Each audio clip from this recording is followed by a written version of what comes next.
didn't believe in the same medicine for itself. For the United States, they did a fiscal expansion. They did not reduce fiscal spending, they expanded it. They also did very loose monetary policy. They also refinanced mortgages. They did all the things which they are not allowing other countries to do. And it's for that reason that they're recovering. Okay, so it's very interesting that the largest economy, the one that caused the problem in the first place, the one that has given all of us the stagnating, crisis-ridden global economy, did all these things, then adopted Keynesian heterodox measures to recover, and is preventing the rest of the world from doing them. Along with, of course, the IMF, the European Commercial Bank, etc., the European Central Bank, and all of these other institutions of global capital. Now, what does this mean? It means that globally, in fact, this crisis is the US crisis. Then you have Act 2, which is the Eurozone crisis, which is from, let's say, late 2009 to maybe 2012-13. You know, because people at that stage for 4 years, they were really saying, is the Eurozone going to break up? Is it going to collapse? What is going to happen? In fact, we still don't know the answer to that, but you know, it's been suppressed. The crisis in the Eurozone. Act 3 is yet to come. The play is not over. In fact, it's not even a play. In Bengal, we would call it a jatra. You know, those all-night things that go on, very, very long. I think this is a jatra. It's going to go on for a long time. And that's because each time there is no resolution to the basic problems that caused this crisis. When I say resolution, I don't mean only capitalism. Of course, capitalism is the basic problem, if you like. But it's not just that. It is the fact that financial markets are deregulated, they are liberalized, there is no control on their irresponsible behavior, and in fact, they are given incentives for irresponsible behavior. Most of all, the big financial players know that they can get away with something because they are either too large to fail or too interconnected to fail. And so when a crisis comes, they will be saved. Now, because now these banks and these big financial players have tasted blood. They realize that in fact they can't be touched.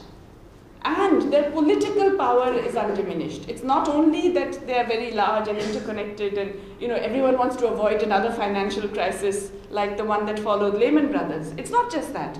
It is also that they are politically very, very important. So they continue not to be taxed. They continue not to be punished for very clear acts of almost criminal irresponsibility. At most, they get fined when they're caught openly fiddling their markets and all. Then they get a little bit of a fine, which is maybe their pocket money for the weekend or something. You know, nothing significant.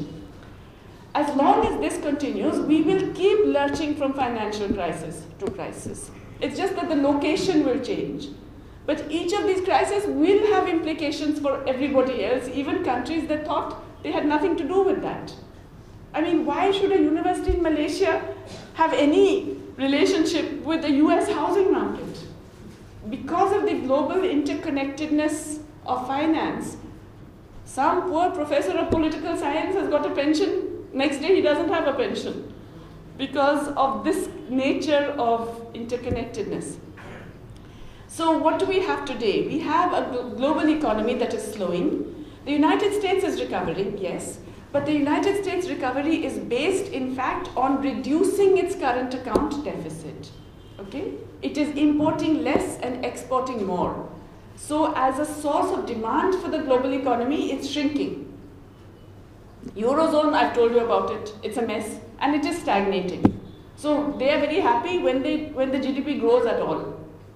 In fact, in monetary terms now, it's not growing because prices are falling. There is an actual deflation and real economy is stagnant. So not much hope of expansion from the Eurozone, from the European economy, from all other developing countries, and selling those to the rest of the world. Now, and so your fiscal deficit to GDP ratio looks worse because your denominator is lower, for example, okay? So austerity measures are not the desirable thing. But there's another very important message from this entire scenario that I have drawn. And that is that debt-based consumption, again, is pointless. It doesn't work. It lasts for a few years and then it blows up in your face. bubbles that are based on debt have to burst. Okay? Now, these two facts I'd like to remember, because this is the context in which we are looking at economic policies in India today and how we relate to the global economy. Now, as I speak, in fact, the finance minister is unveiling his budget speech. And going by last year, he's probably not even halfway through. But if the economic survey is any indicator of the mood of the finance ministry, then he's in a very upbeat mood. Okay? I actually sat and read the economic survey. At least there's 2 volumes this time. At least the first volume I read. And I was wondering if I'm in a different planet, or at least in a different country.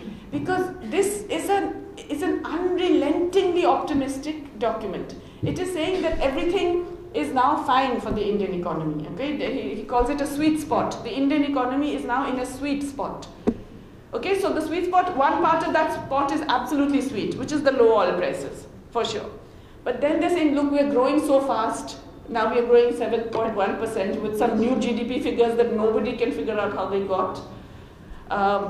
We are the most favored. Everybody loves, all the investors love India at the moment because of our new Prime Minister and because of all these wonderful new things that he has promised. So we will get lots of capital inflow.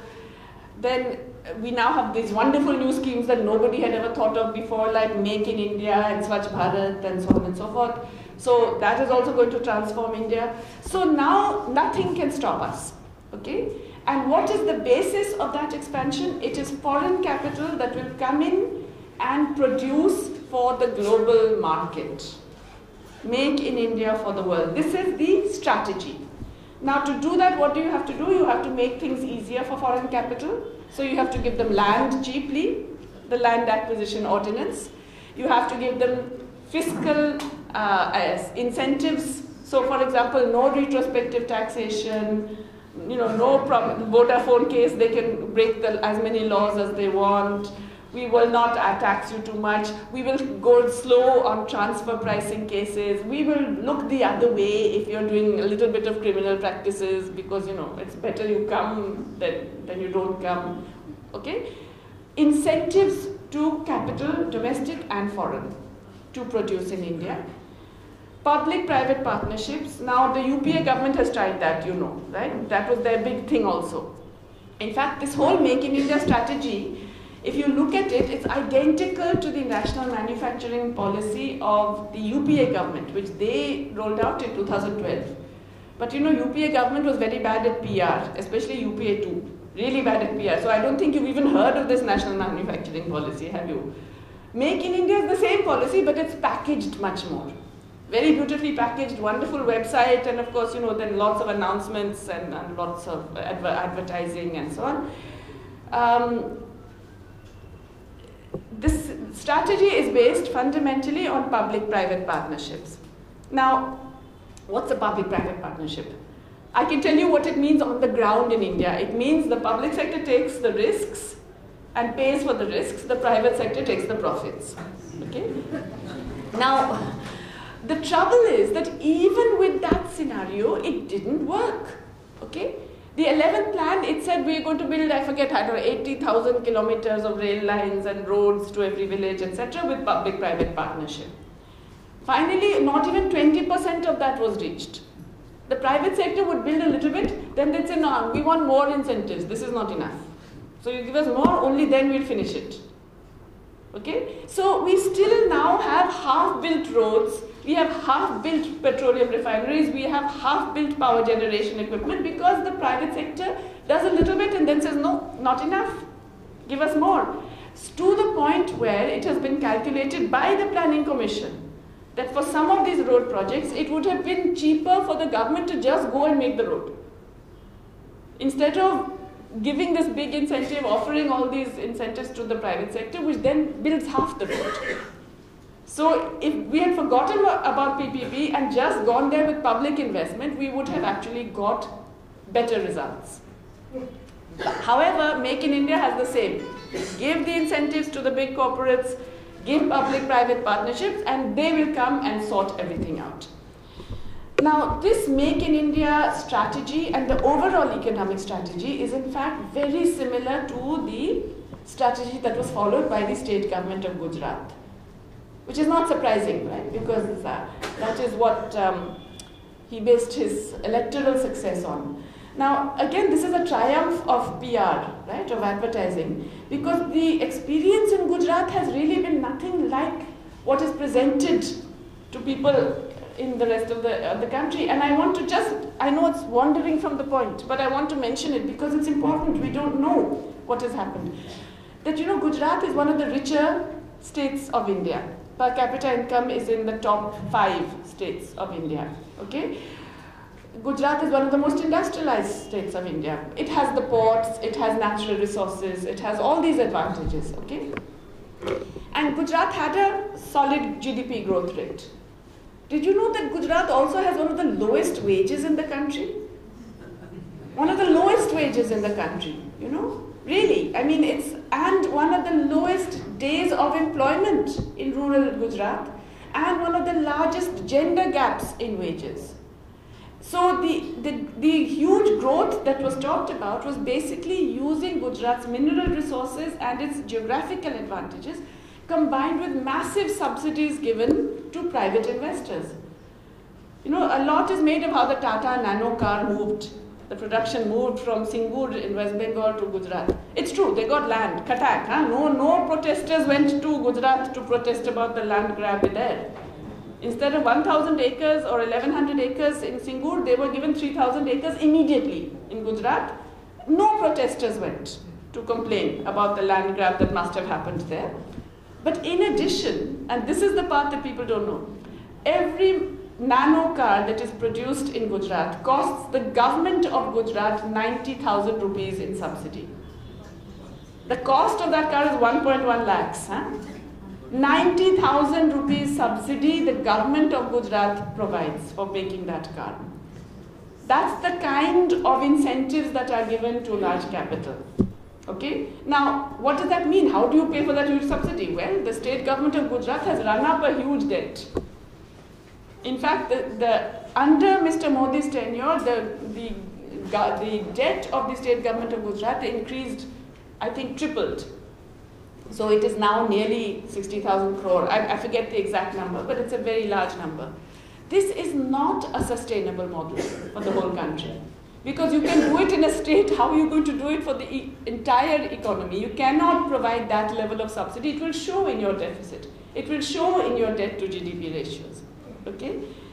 You can try and make the banking system do it for a while. That is what they've been doing, right? They've been making our nationalized banks pay for all the infrastructure projects, the electricity, and the aviation industry, Kingfisher, all the taxpayers, all of us have paid for all of that.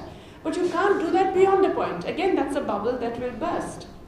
Despite that, guess what is the largest, I mean the most rapidly growing, not largest. The largest is still, you know, petrochemicals, jewelry, and so on and so forth. But the most rapidly growing export of Gujarat, can you tell me? It's babies. Surrogate motherhood is the largest growing export, most rapidly growing export. Now, what kind of economic conditions will persuade a woman to actually take on surrogacy? You know, it has to be extremely dire conditions of deprivation, because having been a mother, I can tell you it's no joke. It's not something you just do for 2 lakhs. The going rate now is to 2 lakhs to 3 lakhs for actually going through the entire process. It's not, therefore, a desirable or a sustainable model. Yet this is the model that somehow everybody else in India has been persuaded is the best thing.